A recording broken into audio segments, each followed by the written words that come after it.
We are going to do an entire post on job loss and fears of job loss with artificial general intelligence. Buckle up your seatbelts. This is going to be very in-depth. So, first, I'm going to start with a definition of artificial general intelligence that OpenAI is using. I think it's useful. Roughly speaking, if an AI system is widely deployed and is capable of doing almost all valuable work that humans do, we should call it an artificial general intelligence. By the way, that includes yard work, it includes car repair, it includes the physical services that humans do that are economically valuable that AI is not close to touching today. By that definition, there is no way the chatbot that is on your laptop is close to artificial general intelligence. So we will start there. What happens in a world where artificial general intelligence truly becomes ubiquitous? And we could even give ourselves an easier bar. What happens if it can't do physical work, but knowledge work? It just becomes really good at doing most economically valuable work. I have seen the studies, I have seen doomers on YouTube, I have seen panicked people in the TikTok comments on my TikTok channel. They all essentially say the same thing. If we were to get artificial general intelligence, we would all lose our jobs. There would be no economically valuable work left to be done. There would be widespread unemployment, and the only way to prevent massive societal disruption would be universal basic income, or perhaps tokenomics, where you are all sort of tiny investors in the AI that is doing the actual work of society. I disagree. I have disagreed for a long time, but I don't think I've stated it as plainly as I am here. And the reason I'm stating it really clearly is because I am tired of seeing study after study that treats the most crucial technology we are likely to see in our lifetime as if it were a commodity, as if it were something that is a single variable to plug into a study. AGI, the variable, you plug it into studies and then you can work your math equations and you can see what happens. That is not how actual artificial intelligence rollout is going to go. We know it's going to be a ragged edge. We know that AI that's relevant for particular job families is going to look very different. We know all of that already. Why don't our studies cover that? And I'm not done yet. That is just one initial critique of where the studies are falling down. But there are two much more foundational pieces that the studies aren't taking account of that we desperately need to fully understand. They are Jevons Paradox and Moravec's paradox. And we are going to talk about both because they are crucial for understanding this moment. Jevons was an economist, thinker in the 19th century. He was writing about coal. Coal at the time was very valuable. And if coal became more abundant, the thinking went that demand would stay flat. You have more coal, there's only so much you can do with coal. You can burn it, but how much use do you really have? Probably it will become worth less. Jevons observed that that wasn't true. As the abundance of the commodity increased, demand for that commodity rose. That is a foundational insight into how the way humans interact with technology works. I want you to think about the internet. We had, I kid you not, an original application for the internet that was watching a coffee maker to see if it had coffee in it. You can look it up. Have we found other things to do with the internet since then? We have. We are really, really good at finding new utility when supply of something useful grows. Another example right now, currently, is renewable energy.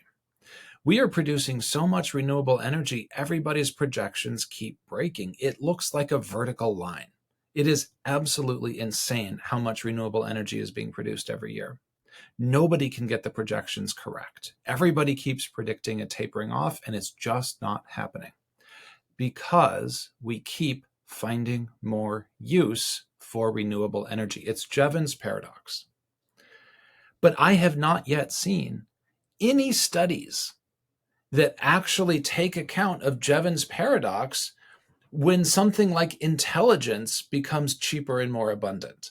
And you would think that would be a relevant thing to talk about, because anecdotally, I am seeing it happen all over the place. This is not just for me, by the way. This is what I've observed working with dozens of people over the last few years, hundreds of people, speaking to many people. When we use chatbots at work, in our personal lives, they are not one-for-one replacing people. They are actually doing work that would not get done otherwise. We are living out Jevons paradox. I give my chatbot things to do that would just not get done otherwise. Like nobody would do it. It just wouldn't happen. And yet we don't take account of that when we do our studies on the projections for the future of artificial general intelligence. Like, it makes no sense. Like, we need to fully load in the idea of Jevons paradox to really understand what the future looks like.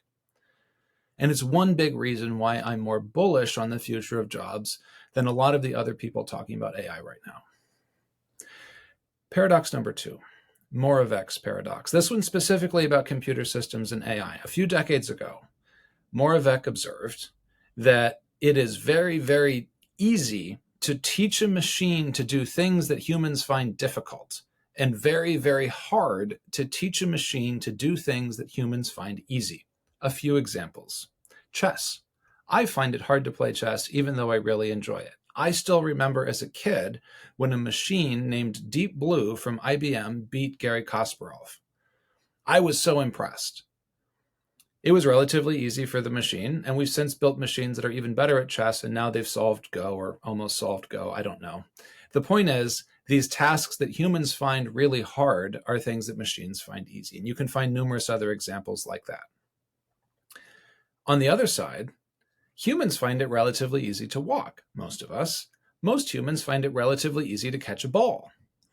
These are things that machines find really, really hard. And I'll go into knowledge work because you might say, well, this is all physical stuff, right? Like, what are we doing with knowledge work? Humans find negotiating politics and stakeholder management and the internal people dynamics of a business relatively easy. Now, some of us are really good at it. Some of us are okay at it. Some of us, we kind of know are not great at it. But we know it exists. And our baseline level of fluency far exceeds what you could do with a machine. And it's not that hard for us. We don't really think about it a lot. We are basically taking the social dynamics and cues we learn as small children in family and social situations, and we're applying them in the organization outside the scope of this YouTube. The point is, we find it easy and the machine finds it hard. It's Moravec's paradox. So think about it. Right now, is ChatGPT better than me at remembering every single fact about product management? Yes, it is. And I've been doing product management a long time. It's unquestionably better than me at remembering all of the facts. But would I hire ChatGPT to replace me? No. Because all of the other things that go into Moravec's paradox, it can't do. It's not close to doing. It can't have a complex conversation about timing another conversation relative to a particular event that's happening in the calendar so we maximize team dynamics. It can't have a conversation about how to best align the constraints we face in the sales environment with value propositions and deal rooms and figure out what that means for what we build next. It can't even agentically prototype without a lot of help right now. Will it get better at some of that? It will. But my point stands. Moravec's paradox means that things that we find easy, including in the work environment, are hard for systems to learn. And if they're hard to learn, they're hard to learn well. They're hard to learn in an AGI sense, in the sense that it would cover most economically useful work, because that requires a very high degree of completeness. So yeah, I think Moravec's paradox matters for AI. I think Jevons paradox matters for AI. I have yet to see any projections of the future of the labor market take these really seriously. And I'm not saying I have all of the answers. I'm just saying if this is a transformative technology, it deserves to be studied carefully and specifically and not just as one more variable thrown out in a YouTube video for clicks and giggles. And I'm tired of that. And I'm tired of studies that project off of flawed and incomplete assumptions. I think we can do better. I think this technology is important enough that it deserves a better look. And so if you are worried about AI and jobs, if you are in an economist role, this is hopefully some fodder for thought. If you are worried about AI and jobs and you're just a white-collar professional, maybe this is encouraging, but I also hope it's something that you reply to, that you share, that you save, because from what I've seen, this question that I am spending 10 minutes talking about is the question everyone has under their breath, and no one really wants to talk about except by saying doom and gloom. It deserves a wider conversation. We deserve to have a more nuanced conversation about what assumptions hold true as AI systems grow in capability. And lest you think that I'm the only one who thinks about this, I'm going to call out something that's a small hint that OpenAI themselves may be thinking a little bit more thoughtfully about how long they have to keep employing people. They have recently changed their policy, this was in the summer, around how they handle stock grants for people who choose to leave the company. And long story short, they are making it easier for people who leave to continue to get value based on their tenure and the equity that's vested. In other words, they are expecting a future for a long while to come where people will be employed at OpenAI for a period and then leave. That is a normal employment pattern. They are not expecting the end of all things. And if they're not expecting it, why are we?